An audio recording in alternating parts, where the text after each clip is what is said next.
प्रिय विद्यार्थियों, मैं विमलेश गुप्ता, मानक नगर रेलवे कॉलेज RSU लखनऊ की ओर से आप सभी विद्यार्थियों का हाई स्कूल की विज्ञान में स्वागत करता हूं।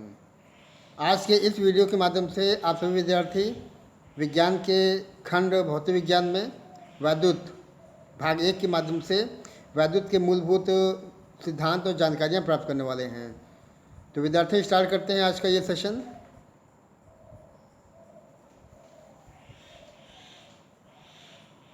और ये खंड एक्चुअली विद्युत के रूप में है। ओके, और आप चेक कर सकते हैं अपनी जो इकाइयाँ हैं तमाम विज्ञान के रूप में। ओके, तो आप देख सकते हैं कि रासायनिक पदार्थ और प्रकृति व्यवहार केमिस्ट्री के फॉर्म में, जो कि 20 नंबर का है। जैव जगत 20 नंबर का। प्राकृतिक घटनाएं 12 नंबर, जिसमें आपने प्रकाश का अपवर्तन, प्रकाश का परावर्तन पहले ही पढ़ रखा हुआ है। उसके अलावा देखिए नीचे दिखाया गया है विद्युत का प्रभाव, जो कि आज यहाँ चालू हो रहा है। ठीक है, और उसके पश्चात प्राकृतिक संसाधन 5 नंबर का, और टोटल 70 मार्क्स का आपका थ्योरी हो जाएगा, जो कि बोर्ड के पेपर के रूप में आपको गेन करना होगा। और उसके अलावा 30 नंबर का जो है प्रायोगिक या प्रोजेक्ट कार्य से प्राप्त होना होगा। तो विद्यार्थी, ये तो रूपरेखा हो गई आपका प्रयोगात्मक कार्य और प्रोजेक्ट के रूप में, और कुल महायोग 100 नंबर। ठीक है, वैद्युत का प्रभाव इकाई 4 के अंतर्गत आप देख सकते हैं कि कुल 13 नंबर का लाभ होने वाला है। ओके, जिसमें बेसिकली विद्युत के प्रभाव में पहले आप विद्युत धारा, विभवांतर वैद्युत धारा, ओम का नियम, प्रतिरोध, प्रतिरोधकता और वे कारक जिन पर किसी चालक का प्रतिरोध डिपेंड करता है। ओके, प्रतिरोधों का संयोजन श्रेणी समांतर के क्रम में, दैनिक जीवन में इनका क्या यूज है वो आपको देखना है। वैद्युत धारा का ऊष्मीय प्रभाव और दैनिक जीवन में उसका उपयोग क्या है। वैद्युत शक्ति और आपका वैद्युत शक्ति, वोल्टेज और करंट, और साथ में प्रतिरोध, इन सब में संबंध।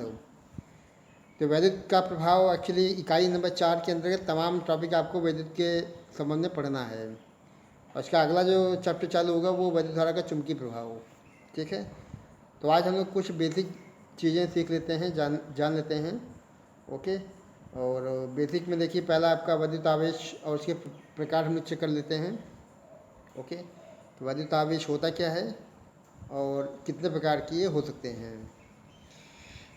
देखिए विद्यार्थियों, वैद्युत आवेश एक्चुअली क्या है हम लोग थोड़ा अभी आगे चेक करेंगे। उसके पहले आप ये समझ लें कि वैद्युत आवेश किसी भी द्रव्य, मतलब मैटर का वो प्रॉपर्टी होता है, वो गुण होता है जिसके कारण वह वैद्युत और चुंबकीय, ओके, वैद्युत मतलब इलेक्ट्रिकल एंड मैग्नेटिक, चुंबकीय प्रभाव, मैग्नेटिक इफेक्ट, ये दोनों उत्पन्न कर सकता है। ठीक है ना, और उसका अनुभव भी हम लोग कर सकते हैं। तो वैद्युत आवेश आपने चेक किया डिफिनेशन के फॉर्म में। अब इसको हम थोड़ा प्रैक्टिकल के फॉर्म में चेक कर लेते हैं। जैसे कि आप देख सकते हैं कि इसमें कुछ डायग्राम आपके सामने शो किया जा रहा है। एक एक को लेके चलते हैं, पहले चेक करें। पहले देखिए जो डायग्राम शो किया गया है वो एक्चुअली कांच की छड़ के लिए दिखाया गया है। मतलब कांच की छड़ को यदि आप किसी रेशम से रगड़ते हैं, ओके, कांच की छड़ को रेशम के कपड़े से अगर आप रगड़ते हैं, ठीक है ना, देखिए ये एक हैंगिंग पोजीशन दिखाई गई है, एक यहाँ पे दिखाई गई, एक यहाँ दिखाई गई है। और दोनों को यदि हम लटकाते हैं, यहाँ देखिए आपका कांच का ये छड़ हो जाएगा।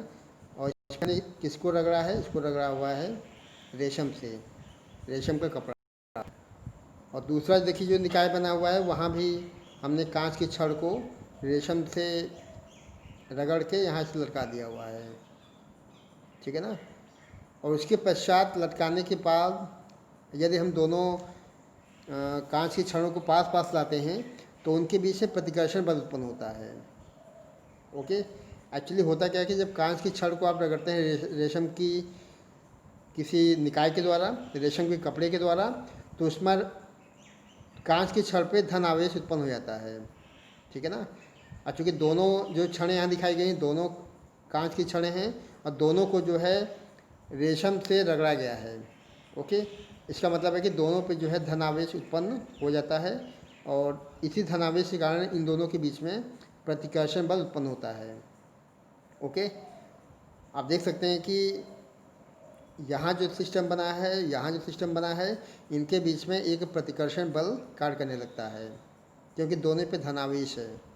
ओके, इनके निष्कर्ष हम लोग थोड़ा बाद में चेक करेंगे, अभी आप केवल ये प्रयोग के तौर पे इसको देखते जाएं। नंबर 2 पे आ जाएं। नंबर 2 में देखिए क्या होता है, फिर से एक हैंगिंग पोजीशन देखिए, एक इसके लिए एक इसके लिए दिखाई गई है, ठीक है ना। और आपको जो है एबोनाइट की छड़ को रगड़ना है बिल्ली की खाल से, जैसे ये एबोनाइट की छड़ है। ओके, और इसको रगड़ा गया बिल्ली की खाल से। एक और देखिए सिस्टम बना हुआ है, और यहाँ भी हम लोग जो है एबोनाइट की जो छड़ है उसको रगड़ा गया है बिल्ली की खाल से, ठीक है। ऐसा करने पे देखिए दोनों पर भी और यहाँ भी दोनों पे निगेटिव चार्ज आ जाता है, और निगेटिव चार्ज आने की वजह से यदि हम दोनों को अगर पास पास लाते हैं तो इनके बीच में प्रतिकर्षण बल पुनः उत्पन्न हो जाता है। ओके, तो मेरे ख्याल से क्लियर हो रहा है। आप देखिए फर्स्ट डायग्राम में क्या शो किया गया, पहले डायग्राम में कांच की छड़ को रगड़ा गया रेशम के कपड़े से, और दोनों को अगर पास में लाते हैं तो इनके बीच में प्रतिकर्षण बल उत्पन्न होता है क्योंकि दोनों पे धनावेश उत्पन्न होता है। और यदि हम एबोनाइट की छड़ को बिल्ली की खाल से रगड़ते हैं और उनको पास में लाते हैं तो उनके बीच में पुनः प्रतिकर्षण बल उत्पन्न होता है क्योंकि यहाँ पे इनके बीच में ऋण आवेश उत्पन्न हो जाता है, ठीक है। थर्ड डायग्राम को चेक करें। थर्ड में देखिए इन दोनों का जो निष्कर्ष है उसका इस्तेमाल किया गया है, मतलब कांच की छड़ जो कि रगड़ा गया है किसे, रेशम से, यहाँ दिखाया गया है हैंगिंग अवस्था में, ठीक है। और आप जानते हैं कि यहाँ पे जो है धन आवेश इस प्रकार से उत्पन्न हो जाता है।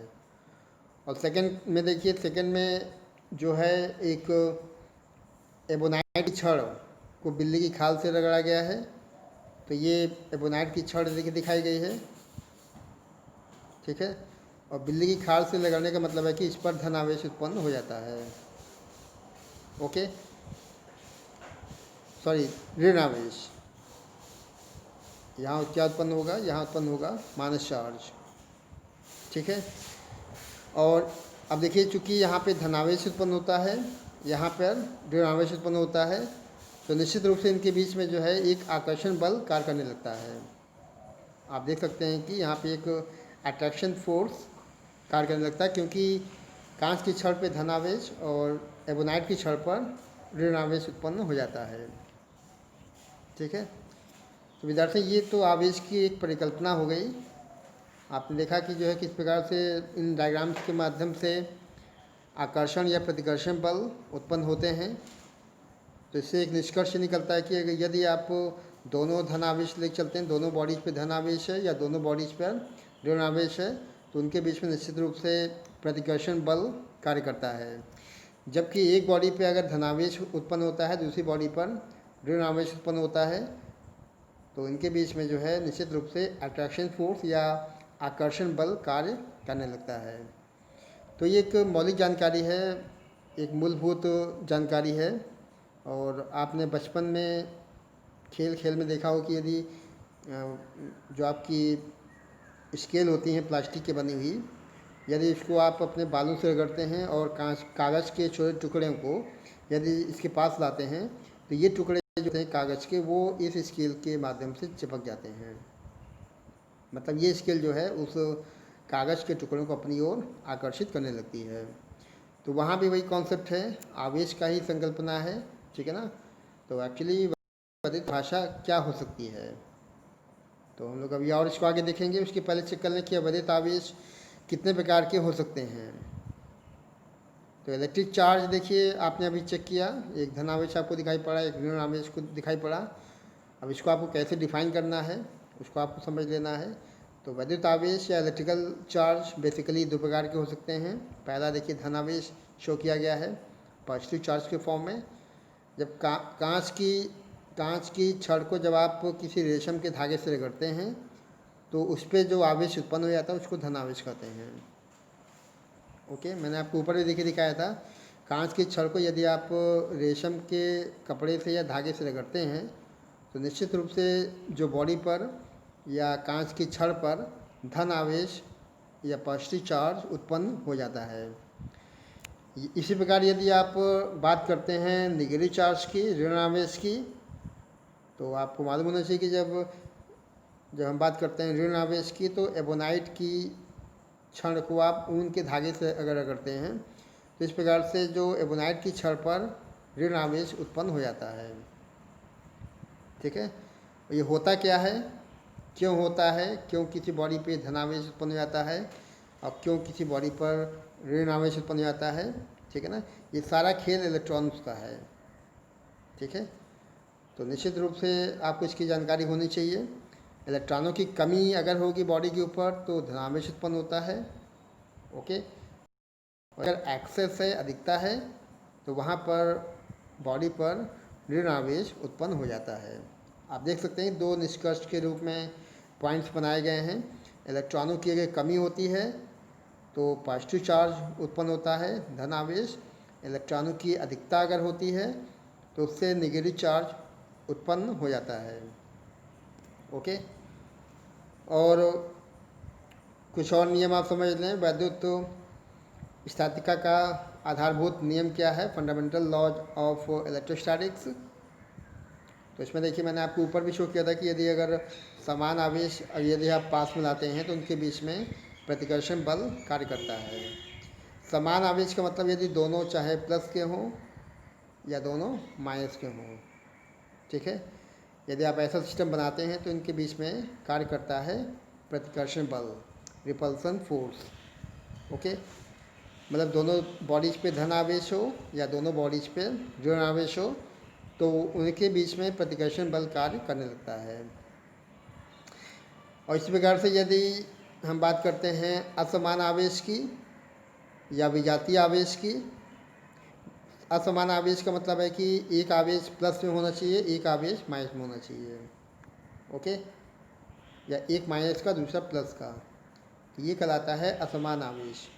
और असमान आवेश एक दूसरे को परस्पर आकर्षित करते हैं, उनके बीच में अट्रैक्शन फोर्स कार्य करने लगता है।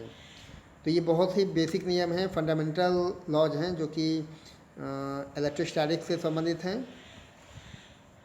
समान आवेश की बात करेंगे तो इनके बीच में प्रतिकर्षण होगा और असमान आवेश की बात करेंगे इनके बीच में आकर्षण उत्पन्न होता है।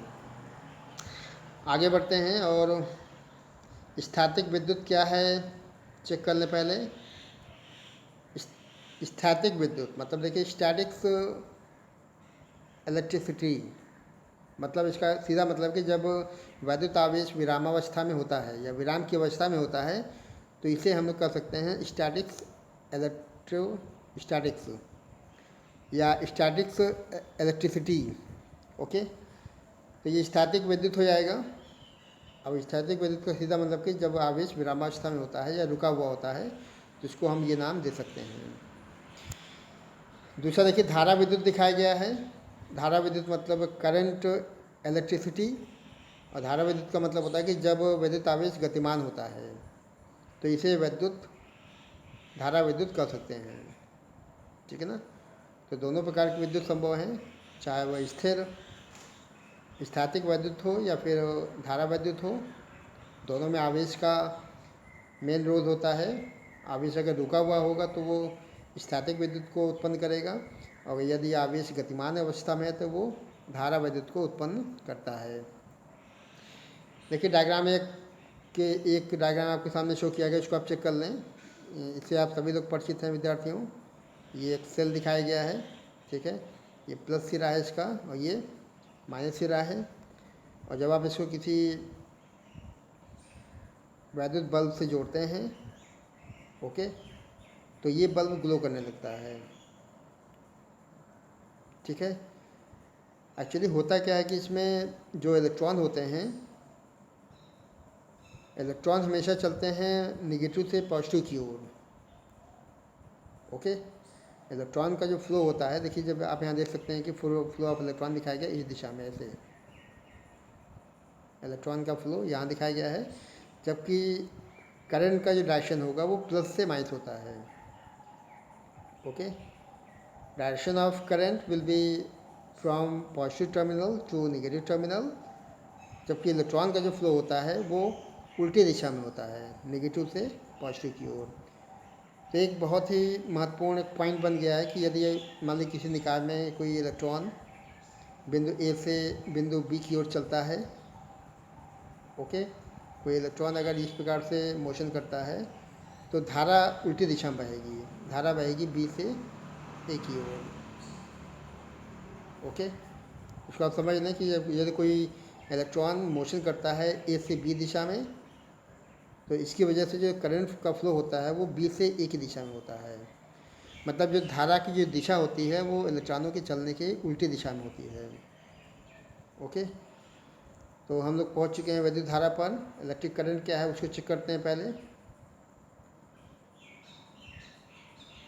तो ध्यान दें विद्यार्थियों, देखिए आपके सामने इलेक्ट्रिक करंट शो किया गया है।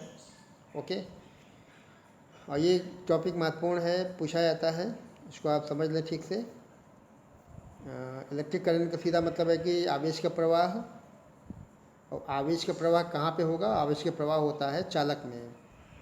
ओके, वैद्युत आवेश का प्रवाह कराना है किसी चालक में, और दर का मतलब होता है कि प्रति एकांक समय या प्रति एकांक सेकेंड, एक सेकेंड में किसी चालक से प्रवाहित आवेश की मात्रा।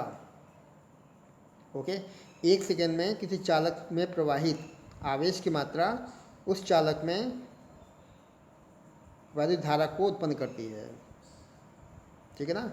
या फिर किसी चालक में वैद्युत आवेश के प्रवाह की दर को वैद्युत धारा कहते हैं, ठीक है। मतलब किसी चालक में अगर एक सेकेंड में जितना आवेश की मात्रा प्रवाहित होता है उसे इलेक्ट्रिक करंट कह सकते हैं। इसका सिंबल आई हो जाएगा, ठीक है। और यदि टी सेकेंड में या टी समय में क्यू आवेश प्रवाहित होता है तो चालक में प्रवाहित धारा I equal to Q upon T हो जाएगा। ये बहुत ही बेसिक फॉर्मूला है करंट का। I equal to Q upon T के फॉर्म में देखिए दिखाया गया है। क्यू का मतलब होता है आवेश और टी का मतलब है टाइम या समय। ओके, तो एक छोटा किंतु महत्वपूर्ण फॉर्मूला आपके सामने देखिए लिखा गया है। Q equal to I T आप याद कर लेंगे। ओके, और यहाँ से आई पूछेगा तो I equal to Q upon T, और वास्तव में यहीं से बनती है डिफिनेशन। ओके, अगर आपको डिफाइन करना है तो एक्चुअली इस फॉर्मूले में क्यू को यदि हम टी को मान लेते हैं 1 सेकेंड, 1 सेकेंड, तो आई का मान हो जाएगा क्यू एम्पियर। मतलब आवेश की मात्रा धारा के बराबर होती है। आवेश की मात्रा जो क्यू है वो करंट के या वैद्युत धारा के बराबर होती है, जबकि टाइम 1 सेकेंड का हो। मतलब 1 सेकेंड में क्यू आवेश अगर प्रवाहित होता है, 1 सेकेंड में यदि क्यू आवेश प्रवाहित होता है तो चालक में जो धारा होती है वो 1 एम्पियर हो जाती है। ओके, तो ये इसका फॉर्मूला आपने देख लिया है I equal to Q upon T के फॉर्म में। मात्रक आप चेक कर लें। क्यू का मात्रक होता है कूलम्ब और टी का मात्रक होता है सेकेंड, कूलम्ब पर सेकेंड, या इसको एम्पियर भी कहते हैं। तो वैद्युत धारा का बहुत ही प्रचलित मात्रक SI मात्रक एम्पियर होता है। बाकी एम्पियर्स में कह सकते हैं कूलम्ब पर सेकेंड, कूलम्ब ऊपर और नीचे सेकेंड। हालांकि एम्पियर का ही इस्तेमाल ज़्यादा किया जाएगा। जब भी आप करंट को नापेंगे, मेजरमेंट करेंगे, तो वो हमेशा एम्पियर में ही नापा जाएगा। अब वैद्युत धारा का जो मात्रक था, एक वैज्ञानिक का नाम देखिए दिखाया गया है, आंद्रे मैरी एम्पियर, इनके नाम पे रखा गया है, फ्रांसीसी वैज्ञानिक थे, ठीक है।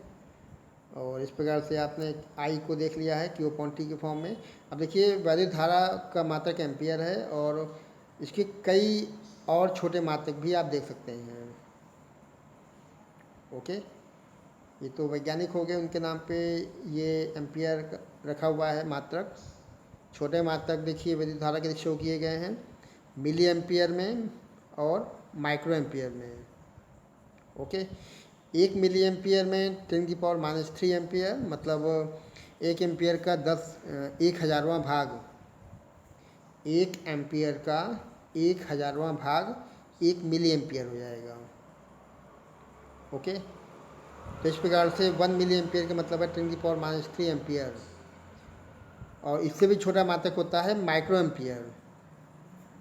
ओके, वैद्युत धारा का बहुत ही सूक्ष्म मात्रक है माइक्रो एम्पियर। माइक्रो एम्पियर में -6 एम्पियर होता है। ओके, और 1 एम्पियर का 10 लाखवां भाग माइक्रो एम्पियर होता है। ओके, तो इसको आप चेक कर लें, दोनों छोटे मात्रक हैं, सवाल में काम आएगा। जब आपका करंट का मान दिया जाएगा मिली एम्पियर में तो इसको आपको चेंज कर लेना एम्पियर में। माइक्रो एम्पियर में अगर दिया है तो इसको भी आपको चेंज करना होगा एम्पियर में। तो मिली को बदलना है माइक्रो में, मिली को बदलना है एम्पियर में, -3 लगाना है, और माइक्रो को बदलना है तो -6 लगाना है। ठीक है, और निश्चित रूप से जब आप वैद्युत धारा के मापन की बात करते हैं तो वैद्युत धारा को मापने के लिए एक बहुत ही प्रचलित इंस्ट्रूमेंट उपकरण का इस्तेमाल किया जाता है, जिसको हम लोग अमीटर कर सकते हैं। ओके, और अमीटर जो है हमेशा किसी भी परिपथ में श्रेणी क्रम में जुड़ेगा। इसको आप याद कर लेना है कि वैद्युत धारा को नापने के लिए, मेजरमेंट करने के लिए आप यूज करने वाले हैं अमीटर। ओके, और इसको किसी भी परिपथ में हमेशा श्रेणी क्रम में जोड़ना है। किस क्रम में जोड़ेंगे इसको? श्रेणी क्रम में। सीरीज में आपको इसको जोड़ना पड़ेगा। और घरों में आप देख सकते हैं कि जो है जहाँ जहाँ अमीटर लगे होंगे तो वो सारे अमीटर श्रेणी क्रम में ही जोड़े जाते हैं। घरों की जो वायरिंग होती है वो वायरिंग हमेशा समांतर क्रम में होती है। ठीक है ना, और जो अमीटर होता है, अमीटर परिपथ में श्रेणी क्रम में जोड़ा जाएगा। अमीटर जो है वैद्युत धारा को नापने के काम में आता है। तो आप अमीटर को चेक कर लें कि कैसा दिखाई पड़ेगा। और उसके अलावा देखिए, मैं परिपथ आपको दिखा देता हूँ। आपके सामने देखिए एक परिपथ बना हुआ है, बहुत सिंपल सा परिपथ में अमीटर और वोल्ट मीटर दोनों को दर्शाया गया है। देखिए ये बैटरी यहाँ शो की गई है। ओके, और कुंजी, ये आपका कुंजी हो जाएगा की। ये आपका वैद्युत बल्ब देखिए परिपथ में जोड़ा गया है। ये जो है ये वोल्ट मीटर है, ध्यान देंगे, this is the volt meter. और ये आपका अमीटर है। इसको पहचानना बहुत ही सिंपल है। दोनों के डिज़ाइन एक जैसे होते हैं, लेकिन ए लिखा होगा बिल्कुल सेंटर पे तो इसको हम लोग अमीटर कहेंगे। बी लिखा होता है इसको हम लोग वोल्ट मीटर कहेंगे। ओके, तो आप जैसे ही कुंजी को ऑन करते हैं तो बैटरी के द्वारा जो है करंट का फ्लो होता है, ये बल्ब जलने लगता है।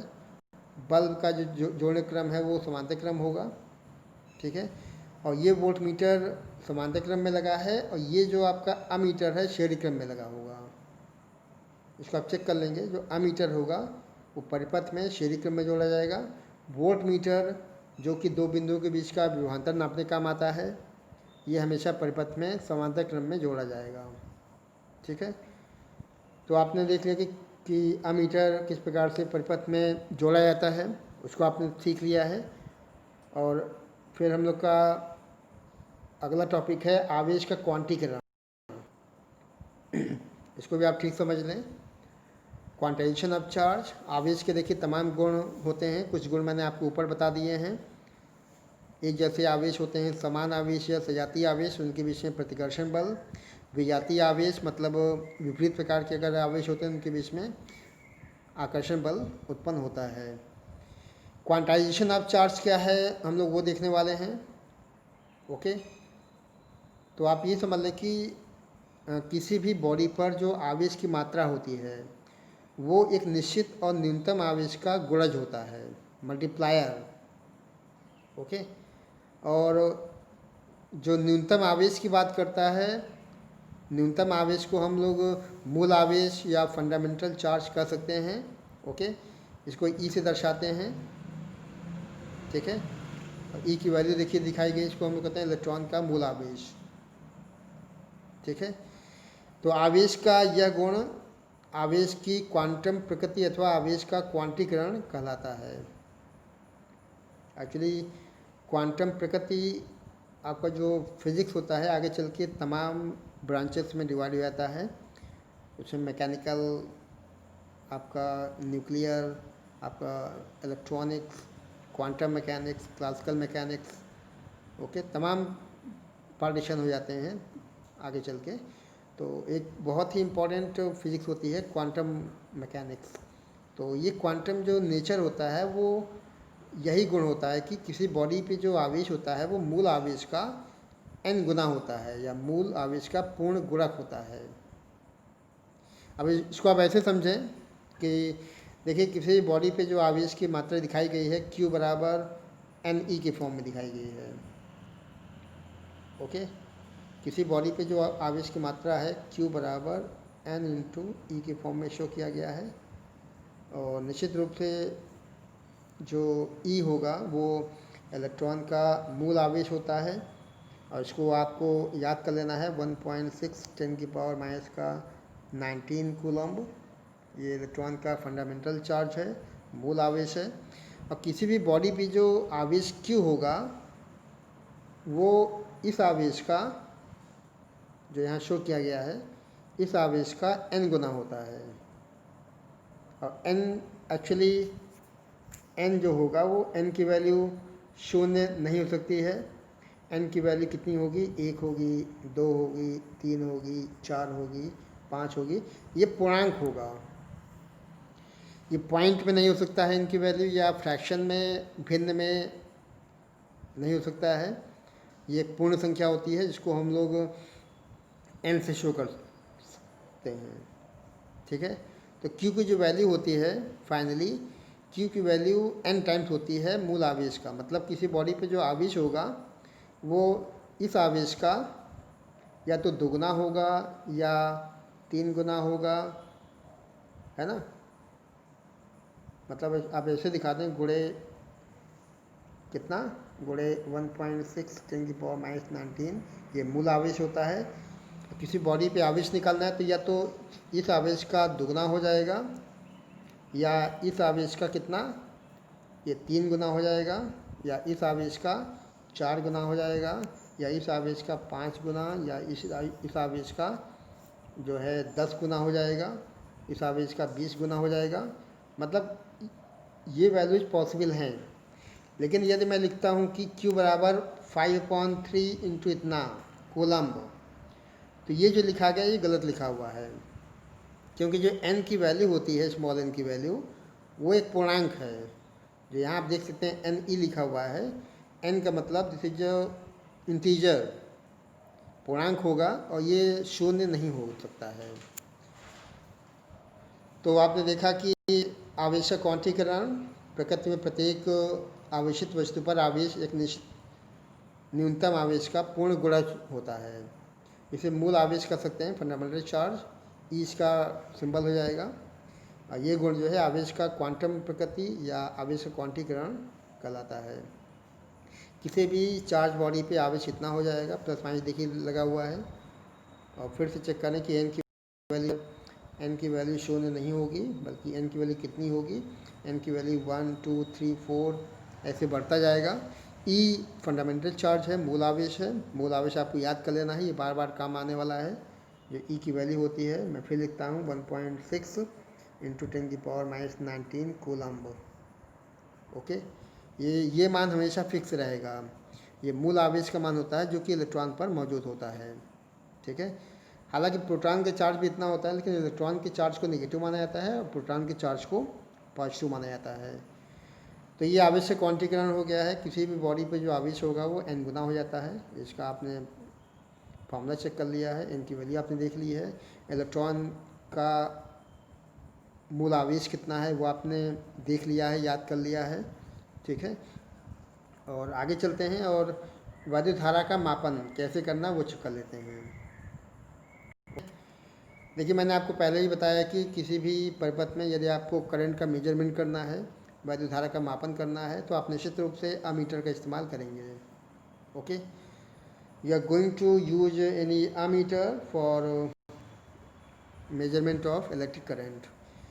और अमीटर में या वोल्ट मीटर में हमेशा 2 टर्मिनल्स पाए जाते हैं, एक पॉजिटिव होता है, दूसरा नेगेटिव। और हमेशा की तरह से इसे परिपथ के श्रेणी क्रम में जोड़ते हैं। अमीटर का प्लस सिरा परिपथ के ऊंचे विभव वाले बिंदु से और माइनस सिरा नीचे विभव वाले बिंदु से जोड़ा जाता है। अभी मैं आपको डायग्राम भी शो कर दूंगा, ठीक है। पर इतना आप समझ लें कि किसी भी परिपथ में वैद्युत धारा का अगर मेजरमेंट करना है तो उसको आप उस काम के लिए अमीटर का यूज़ कर लेते हैं, ठीक है ना। दो टर्मिनल्स बताए गए हैं, एक टर्मिनल देखिए पॉजिटिव बताया गया है, एक टर्मिनल नेगेटिव बताया गया है, ठीक है ना। पॉजिटिव वाला कहाँ जोड़ना है, हमेशा ऊंचे विभव वाले बिंदु से। नेगेटिव कहाँ जोड़ना है, हमेशा निम्न विभव वाले बिंदु से। ओके, कुंजी को बंद या ऑन करने पर, ये कुंजी को बंद करने का मतलब ऑन करना होता है। कुंजी को बंद करने का मतलब है कि आप स्विच को ऑन कर देंगे या कुंजी को ऑन कर देंगे तो परिपथ में धारा का प्रवाहन चालू हो जाता है और अमीटर का जो संकेतक या पॉइंटर होता है वो घूमकर पैमाने पर धारा की माप सीधे एम्पियर में प्रदान करता है। एक डायग्राम मैंने आपको अभी ऊपर शो किया था, एक और देखिए डायग्राम यहाँ शो किया गया है और यहाँ से आप चेक कर सकते हैं कि वैद्युत धारा का मापन कैसे होना है। ओके, और निश्चित रूप से किसी भी परिपथ में वैद्युत धारा का मापन अगर आपको करना है तो इसके लिए आप परिपथ चेक कर लें। एक सिंपल परिपथ शो किया गया है जिसमें देखिए एक सेल दिखाया गया है, एक कुंजी दिखाई गई है, एक प्रतिरोध शो किया गया है और एक अमीटर। अमीटर के दो टर्मिनल शो किए गए हैं, एक प्लस दिखाया गया है और दूसरा माइनस दिखाया गया है। इसका देखिए संकेत ए हो गया है, ठीक है। जैसे ही आप कुंजी को ऑन करते हैं, मतलब बंद करने का मतलब ऑन करना है, इसको याद कर लेंगे, समझ लेंगे कि कुंजी को बंद करने का मतलब है you are going to put on. Okay, और इसके पश्चात ही जो है परिपथ में करंट का फ्लो चालू हो जाता है और निश्चित रूप से जो फ्लो होता है वो प्लस से होता है, माइनस में ख़त्म होता है। ओके, तो यहाँ जो अमीटर आप देख सकते हैं कि अमीटर जो है सीधे उस परिपथ में बहने वाली धारा को मापेगा और उसका मान सीधा सीधा एम्पियर में प्रदान कर देगा। आप एम्पियर में जो अमीटर का जो पाठ्यांक है उसको आप चेक कर लेंगे। अमीटर का पाठ्यांक जो भी इस समय पैमाना दिखाएगा वही जो है उसका दिया जाता है। ओके, देखिए एक मैंने आपको अमीटर भी यहाँ लेके शो किया हुआ है, आप अमीटर चेक कर लें। हालांकि अब तो कई तरह के अमीटर आते हैं और एक सिंपल अमीटर देखिए यहाँ शो किया गया है। ये जो रेड से बना हुआ है ये इसका संकेतक है, पॉइंटर। ओके, ये इसका संकेतक हो जाएगा, इसका पॉइंटर हो जाता है ये, ठीक है ना। और यहाँ से ये स्विच चालू होती है शून्य से और फिर आगे ऐसे बढ़ती आती है। यहाँ मैक्सिमम 10 एम्पियर की लिमिट दी गई है।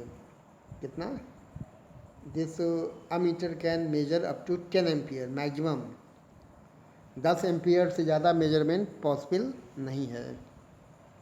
ओके, तो ये हो गया है। उसके अलावा देखिए आपको चेक कर लेना है कि इसका लिस्ट काउंट कितना है वगैरह वगैरह, क्योंकि आप जब जीरो से चलते हैं तो ये देखिए यहाँ जो आया 1 एम्पियर हो जाएगा, 2 3 4 5 6 7 8 9 10, मतलब ये 5 छोटे खाने जो हैं वो 1 एम्पियर हैं।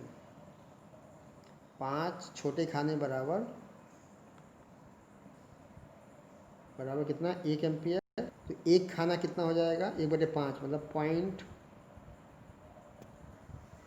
0.2 एम्पियर। ओके, एक जो छोटा खाना है वो 0.2 एम्पियर है। इस प्रकार से जब आप 5 खाने चलेंगे तो ये 1 एम्पियर यहाँ पे ला देगा, फिर 1 एम्पियर यहाँ पे ला देगा, है ना, क्योंकि एक खाना जो है 0.2 एम्पियर शो कर रहा है यहाँ पे। तो इसका भी आपको ज्ञान होना चाहिए। तो इस प्रकार से आपने अमीटर देख लिया है। अमीटर जो कि परिपथ में बहने वाली विद्युत धारा को वो नापेगा, मेजरमेंट करेगा और परिपथ में ये हमेशा किस क्रम में इसको जोड़ते हैं? श्रेणी क्रम। Very good.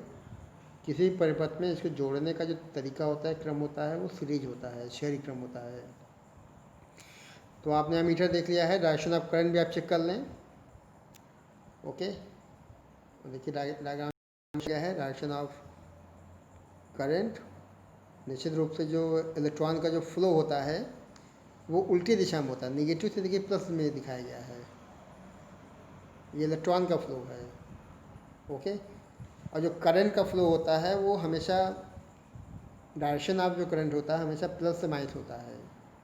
ऐसे धारा हमेशा उसी दिशा में बहती है जिस दिशा में इलेक्ट्रॉन गति नहीं करते हैं। मतलब इलेक्ट्रॉन अगर इस ऐसे गति करेगा तो धारा यूँ बहेगी। ओके, इलेक्ट्रॉनों के चलने की उल्टी दिशा में धारा का प्रवाहन होता है। चलिए आगे बढ़ते हैं और लास्ट में हम लोग चेक कर लेते हैं अवयव, उनके प्रतीक। देखिए कुछ एलिमेंट्स शो किए गए हैं और उनके प्रतीक दिखाए गए हैं, सिंबल्स शो किए गए हैं। तो देखिए वैद्युत सेल अगर आपके सामने है तो वैद्युत सेल का प्रतीक चेक कर लें, एक बड़ा एक छोटा, ये आपका वैद्युत सेल हो जाएगा। ओके, बैटरी की जब बात करेगा या सेलों का संयोजन की बात करेगा तो बैटरी का मतलब होता है कि 2 या 3 सेलों को जोड़ना आपस में। देखिए पहला सेल ये हो गया, फिर दूसरा सेल ये हो गया है और तीसरा सेल ये हो गया है। ये प्लस है और ये माइनस है। ठीक है, तो ये आपको क्या बन गया, ये बन गया है बैटरी। ओके, प्लग कुंजी या खुली कुंजी देखिए शो किया गया है। इसमें अगर बीच में आप डॉट नहीं देखते हैं तो ये खुली कुंजी है या खुला हुआ स्विच है। ओके, और बंद कुंजी कहेगा या स्विच कहेगा तो आप नीचे बीच में अगर डॉट लगा देते हैं तो ये कुंजी बंद हो गई। मतलब ऐसा करने के पश्चात परिपथ में धारा चालू हो जाती है।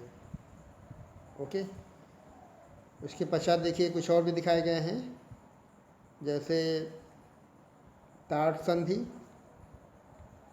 आप परिपथ में जब तार को दिखाएंगे तो इस डायग्राम का मतलब है कि दोनों तार आपस में कनेक्टेड हैं। मतलब ये तार और ये तार आपस में कनेक्टेड हैं, जुड़े हुए हैं, इसको तार संधि कहेंगे। तार क्रॉसिंग मतलब बिना संधि के तार। अब एक तार ये दिखाया गया है, दूसरा तार देखिए ऐसे आ रहा है, तो इसका सीधा मतलब है कि इन दोनों तारों का आपस में कोई कनेक्शन नहीं है, इनको हमें टच नहीं कराना है। ठीक है, विद्युत बल्ब आपने देख लिया है। प्रतिरोध का देखिए सिंबल ये हो जाएगा, वेरी इंपॉर्टेंट, क्योंकि प्रतिरोध का बहुत बड़ा काम यहाँ पे होने वाला चैप्टर में। प्रतिरोध पे तमाम क्वेश्चन भी आप आगे चल के देखेंगे। ओके, परिवर्ती प्रतिरोधक दिखाया गया है। देखिए ये परिवर्ती प्रतिरोधक दिखाया गया है। प्रतिरोध में ही जब हम लोग एक ये एरो बना देते हैं तो ये परिवर्ती प्रतिरोधक है या धारा नियंत्रक। ओके, देखिए डायग्राम को चेक कर लें, ये जो सिंबल है ये धारा नियंत्रक का है। ये दिखाएं या ये दिखाएं, इसको लिखते हैं आर छोटा एच, रियोस्टैट अथवा धारा नियंत्रक। धारा नियंत्रक जो है किसी परिपथ में धारा के मान को कंट्रोल करता है, नियंत्रित करता है। ठीक है, उसके बाद देखिए अमीटर वोल्ट मीटर दिखाए गए हैं। इसको आप ऊपर देख चुके हैं। अमीटर देखिए ये हो जाएगा, प्लस माइनस दिखाया गया है। वोल्ट मीटर आपका ये हो जाएगा, प्लस माइनस शो किया गया है। ओके, इतने संकेत, इतने एलिमेंट्स के संकेत आपने देख लिए हैं, इनके सिंबल्स आपने देख लिए हैं, प्रतीक देख लिए हैं। इनको आपको चेक कर लेना है। विद्युत सेल, बैटरी, प्लग कुंजी खुली हुई, प्लग कुंजी बंद, तार संधि, हाँ, अब बिना संधि के तार, तार क्रॉसिंग ये हो जाएगा। विद्युत बल्ब, प्रतिरोधक, धारा नियंत्रक, अमीटर, वोल्ट मीटर। तो इतने सिंबल्स शो किए गए हैं विभिन्न एलिमेंट्स के, इसको आपको तैयार कर लेना है। और आज का ये होमवर्क देखिए आपका हो जाएगा, आपको ये मैच करना है। चेक करें, दिस इज योर होमवर्क, आपको मैच करना है। देखिए कॉलम 1 दिखाया गया है, कॉलम 2 दिखाया गया है, कौन सा धारा नियंत्रक है इसको आप चेक कर लें। वोल्ट मीटर, विद्युत सेल, प्लग कुंजी, विद्युत प्रतिरोध, अमीटर, इसको मैच करके दिखाना है। ठीक है, कोई बड़ा काम नहीं है, सिंपल है, इसको आप चेक कर लें अपने आप। तो इस प्रकार से विद्यार्थियों आपने आज विद्युत इलेक्ट्रिसिटी के रूप में भाग 1 को देखा और इसके पश्चात हम लोग जल्दी ही भाग 2 के माध्यम से शेष टॉपिक कवर करेंगे। Okay, thanks for watching my video, thanks to everybody.